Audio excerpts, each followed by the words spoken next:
What's cracking? What's going on? So, for all of our listeners, this is Mr. Drew L. Greer, accomplished brand executive, former global senior director of merchandising at Ralph Lauren, former global VP of basketball product merchandising at Under Armour, and current brand and product consultant at the Storytelling Agency.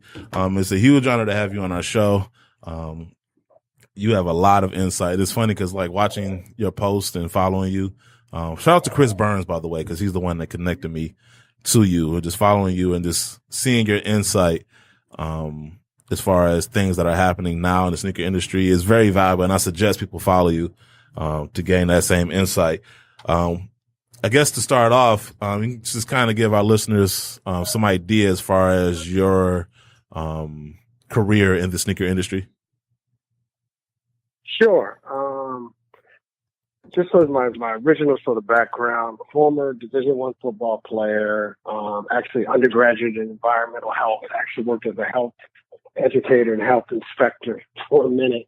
Realized that pocket protectors wasn't my deal. So I went back to grad school and got a master's in sports administration, and I'm going somewhere with this.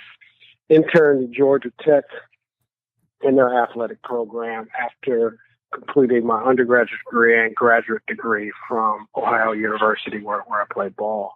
Right. Realized college athletics wasn't my deal. Was living in Atlanta, mid-'90s, Freaknik era. And a couple of my friends were working for Nike. I'd never, even thought about the possibility of working for an athletic brand, even though, athletics was, core of my life. Started off as a tech rep, or Eakin, which is Nike spelled backwards. Moved back home to LA, which is my where I was raised, born in Jersey. And basically, Eakin is sort of the ambassador for the brand. Basically, in today's terms, storytell, give the technology, the athletes that are behind the product to sales associates, so they were able to relay that to the consumer, or potential consumer, as well as we would write reports on what was going on in the marketplace. LA was a great foundation based on just how dynamic the marketplace is, from skaters to the Latin community to sort of blacks, just, endless summer, so to speak. Very dynamic market to get a base in writing those reports and understanding the differences from consumers, or a Foot Locker in the heart of LA versus a Foot Locker in Orange County. Right. After doing that for a couple of years, got the opportunity to transition into product marketing. Took over a category that at the time was called limited edition. Today it's Nike Sportswear. It was about $30 million. Nobody cared about the categories at a time where you couldn't say fashion within Nike. Everything was performance driven. Built the business to about 500 million. And again, it's the foundation that they're using today. And, it's billions of dollars, so to speak. Fortunate opportunity of combing the world. Initially, it was the U.S. and the I-95 corridor, as well as Detroit, Chicago. Initially, combing those markets, building relationships with retailers, consumers, understanding the cultures within those, but eventually it became a global phenomenon. I actually brought to market the second, because Run DMC was the first, but the first artist sneaker collaboration, the Rockefeller Air Force One, as well as the Wu-Tang Dunk. Nice. I did the first co-branded products with another brand, with Alpha Numerics and the Dunks. Limited edition products, the NYC, New York products, the Puerto Rican Day Air Force One, eventually Chi-Town and other cities. Did the first collaboration or makeup for Tokyo. So served as sort of the foundation for that. Just incredible opportunity, just being able to, dig in the markets, comb the world, understanding the sneaker culture, and then going back and feeding that into the Nike engine. But living in Portland became a challenge.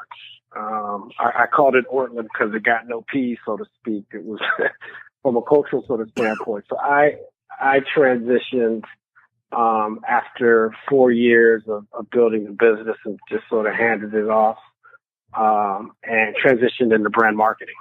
Right. Worked in LA from a regional sort of standpoint. We did some pretty unique things there. Started doing the initial, because they really didn't have much storytelling or brand support around sportswear. It transitioned from limited edition to sportswear. So I was responsible for that. I was responsible for team sports, including football. So 7-on, which Nike does now, and their big open. I was doing that locally in LA, showed the potential for 7-on-7. So kind of from a team sports standpoint, football standpoint, had basketball responsibilities, did some pretty unique things. Worked with Kobe. Actually, when Kobe got in his issues in Colorado, I developed a grassroots program to connect him with inner city LA because they were most accepting of him and working his way back as a brand. And eventually he had the number one selling jersey in the world, so rebuilding his brand. But great opportunity going back home. Typically Nike, from a brand standpoint, did everything from a very Northeast standpoint. So being a part of the regional brand team in LA and being able to customize things towards LA, building their sneaker culture, which SB and some of the other things targeted towards LA were being built at the time, getting after team sports outside of just basketball and doing things in an LA sort of standpoint was exciting and a start for Nike to sort of spread this sort of energy throughout the world. After 4 years, transitioned and moved to Amsterdam and was responsible for basketball as well as sportswear from a brand standpoint. And weren't necessarily the biggest categories, particularly from a sportswear. I was more on sort of the urban perspective, which wasn't big in Europe. And obviously basketball isn't big. I don't know if you understand Europe, but it's either what they call football or soccer. And everything else is very secondary. I remember living in Amsterdam, and when Kobe scored 81 points, I'm speeding to work and I get there and nobody cared. It was like no big deal because it had no relevance to them. Wow. But the important lesson that I learned from a global standpoint working in Amsterdam is that the brand wasn't the same perspective and it wasn't as homogenous, and the drivers weren't necessarily the same, but just the principles of the brand were. But some of the heroes and products and stories and categories weren't as relevant. So it was interesting in understanding it from a globalization standpoint. Right. So we was in Amsterdam for about 2 years. Went back to Portland, which was a challenge. Headed basketball from a U.S. brand standpoint. I don't know if you remember the Kobe Bryant jumping over the car. That was part of my team's efforts as it relates to sort of viral and the hyper dunk. Did that for about 8 months, and just being back into the super political engine of Nike, it sort of changed quite a bit, and just the matrix as well as the challenge culturally living in Portland. Transitioned out, consulted for a little bit, had a short tenure at Supra as marketing director, the skate brand, even though I'm not a skater, and that was quite interesting. Also worked with Ralph Lauren for a period of time, back on the product side. Going back to sort of have this. No, my bad. Going back to Super, were you responsible for that Lil Wayne collab or no? No, that came after I was there. When they actually developed a Lil Wayne brand, but that came after. But just sort of their leadership and things were sort of tricky in there. We won't go into that. They're under new ownership right now. It's funny because I'm possibly maybe doing something with them on that side. We'll see. But work for Ralph Lauren. So you see this sort of interesting background: product, brand, skate brand, and then sort of Ralph Lauren. Some very leading American brands from different perspectives, from sports to sort of skate base, to Ralph Lauren sort of fashion from a footwear standpoint. But footwear set rather differently within Ralph. They actually had the license. Reebok was running that for a minute, and then they brought it in-house. And it was very secondary from the apparel. A lot of the stuff that they're doing doing now and the collaborations I was trying to pitch at the time, but their culture wasn't ready for it. But obviously, streetwear is really taking over fashion, top to bottom. And a lot of these brands are much more interested in having that connection and tapping into those revenues, But when I was there, the Palace collaboration wouldn't have happened. I was trying to do quite a bit also with the iconic bear, and they didn't want to do anything based on the association with low life and, the early connotations of that. But obviously now they're much more open to that based on new leadership. The business is struggling a little bit, and they're seeing their competitors really, strike gold and expanding their vision. Quick question. So can you tell me about this is Guru. Can you tell me about your time at Under Armour and how that went, or how would you describe that?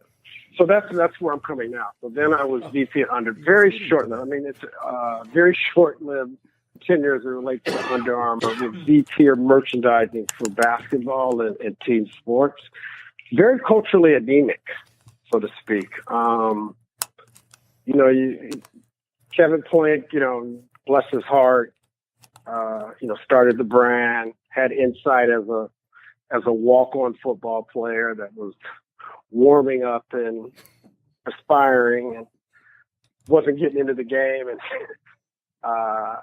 was cold on the sidelines, but came up with the insight to develop a performance apparel that, a wicking system. Nike at the time actually had dry fit, but it wasn't targeted towards team sports. So he was able to sort of guerrilla his way in, much like Nike has done, with the Olympics and a lot of other brands. But in dancing for Wall Street, they expanded from my perspective, too fast, getting into too many categories and not having the culture to match, and then jumping into footwear because, seeing that as being a cash cow and Wall Street sort of liking that.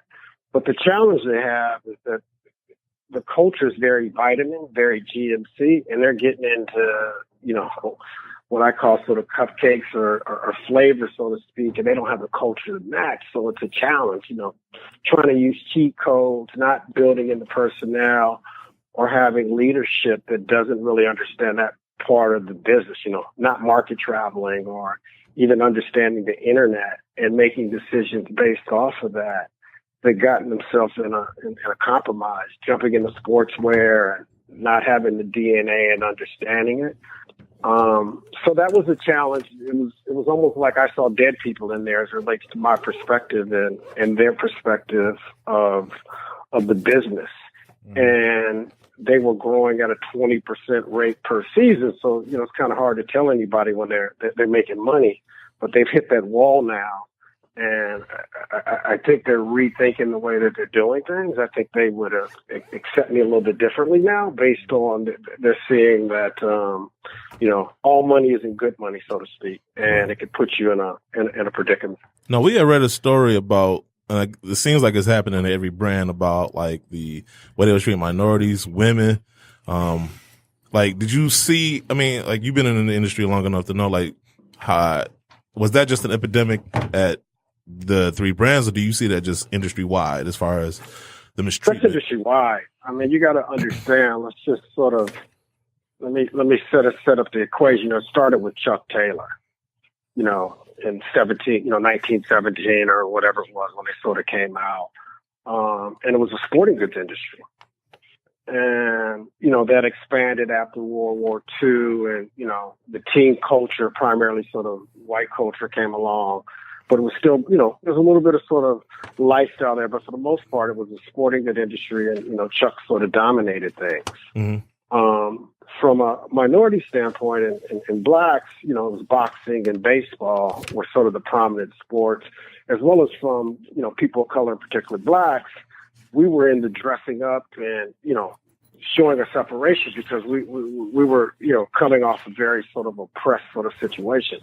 It wasn't until the 70s that are, the 60s zoot suits and that sort of deal, 50s and 60s sort of zoot suits. And then the sort of the Black Power movement that we started having expressions of ourselves and bringing in our own kind of style within to the marketplace. Right. And then in the 70s, basketball took off. And you started having heroes and signature products with Kareem and the rest of those, and particularly from a New York City standpoint, kids wanted to associate with that. And coming off the Black Power movement and us having our own form of dress, things started to loosen up a little bit. We didn't feel like we always need to be in our church clothes when we weren't at work to show our place in sort of society. And then once hip hop hit, things took off, and that's when it went from a sporting good industry to really a cultural business. It's still about sports, and I'm completely about the authenticity and innovation for sports. But there's a formula of 80-20 where 80% of the product is never worn what it's designed for. And that's what has made it such, this multi-billion-dollar industry driven by us. Right. Even though we represent only 13% of the U.S. population, the influence we have from an iconic athlete standpoint, Michael Jordan be the greatest endorser of them all and others to follow. From a cultural standpoint, from a hip hop perspective, the amount of collaborations, particularly now, and sort of the new dynamics that are going on, it isn't reflected in the leadership or the makeup of the brand because, a lot of the leadership and a lot of the brands started by the old formula. Right. And that creeps into sort of the makeup of these companies. They're going to mostly hire the people they want. They're not saying there aren't any VPs or some, but there's sort of a difference in kind of what I call, and I'm actually going to talk on this at a pencil presentation on the 20th at the Smithsonian, what I call D.I.E. The industry needs to die. And what I mean by D.I.E. is diversity, inclusion, and empowerment of those that are driving the industry. And, to start from a benchmark, at least 13% of leadership in these brands and the makeup of the companies need to be people of or actually 30% if you throw in some of the Latinos. But if you throw in the amount of influence, we also need to be 50% of the company based on the impact that we've taken this industry that once was sporting goods, and now it's pop culture. Right. And it's global pop culture. But it's not sort of reflected that way, and it's hindered the industry. It's just the right thing to do. It allows companies to continue to evolve and not get it in bad situations. Understanding culture, so you're not culture vultures, and you're able to do it from an authentic perspective. I mean, I can go on and on why this is valuable and needed and not reflected. Luckily I've been in some of these rooms and see how it works. And, as a black male, a lot of times our perspective is tainted because our passion is misinterpreted. They don't mind it being a consumer and making that purchase, but within the company culture, they want you to kind of adapt to them. And that's based on the makeup of the company. I had nobody to really look up to. Right. My closest sort of mentorship of a person of color was the former lead of Nike, but still, he's from the UK and Jamaican. There's not many, especially in that senior leadership role, of folks that are from the U.S. Right. Nike recently appointed, after Larry Miller left, and then at Converse, appointed presidents of people of color, but they come from Coke. They're not even people that are from their farm system, so to speak. So what have you been doing all these years? You haven't been grooming people of the culture of color to take over these roles? Is that a reflection of there's not qualified people and you need to jump in another industry, or are you overlooking folks, or are you really just trying to address these things because they're being called out? Right. Okay. Another issue I have is, the Me Too and the stuff internally, as well as becoming global companies.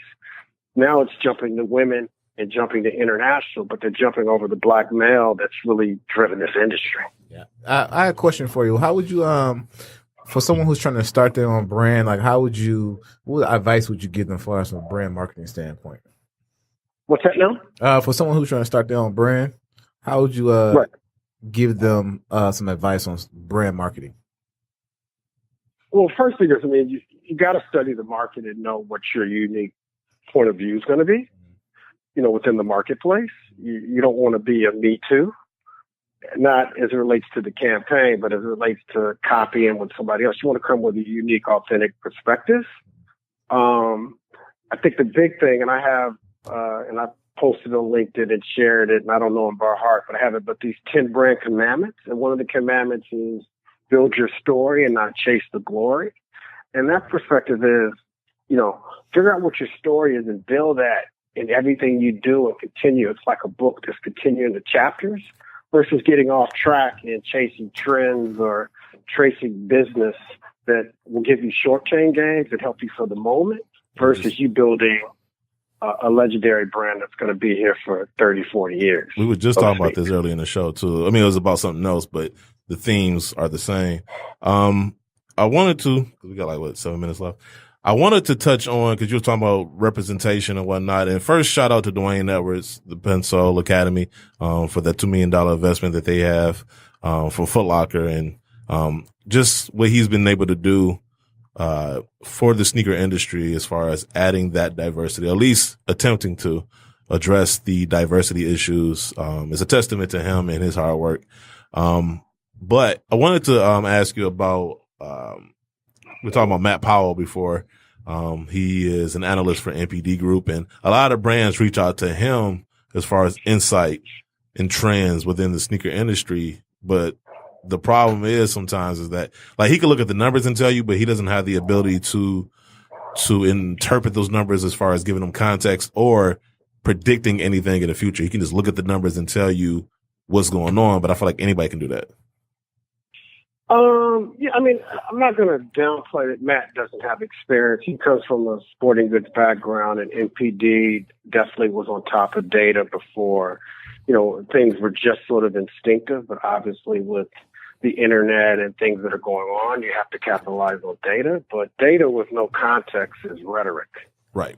And to have somebody that's not part of the culture, because it's the athletic industry is wide. It goes from mass merchant to boutiques.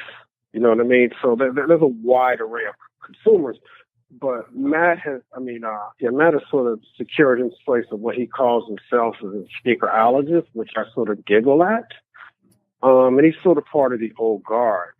And where I struggle with Matt a bit, and he's blocked me on LinkedIn, even though I've talked to him with the most extreme emotional intelligence to try to get to get him an understanding where we're coming from. And he's very snarky. And that's from consumers that he interacts with on Twitter to professionals like myself that have tons of experience and body of work. But, he doesn't understand, from my perspective, doesn't understand the context. He can just tell you what the numbers are telling him now, but can't go into why, and as well as be able to predict the future. And I think it's lazy on the industry as well as lazy on NPD. I think Matt, with somebody that has that context, I think you blend that peanut butter with that chocolate, you have something sort of amazing. But for him to serve as the voice, the expert or the sneakerologist of the industry, and the advice that he thinks Under Armour should stay in chasing sportswear. And I just think you can't tell all brands that, because each brand has their own story and their own perspective. And you can build a nice business that's just sports, and then eventually you develop icon products that are adopted that get you in the sportswear. But to tell everybody they need to be athleisure, I don't think that's the proper choice. As I sort of shared with him, is, hip hop is selling.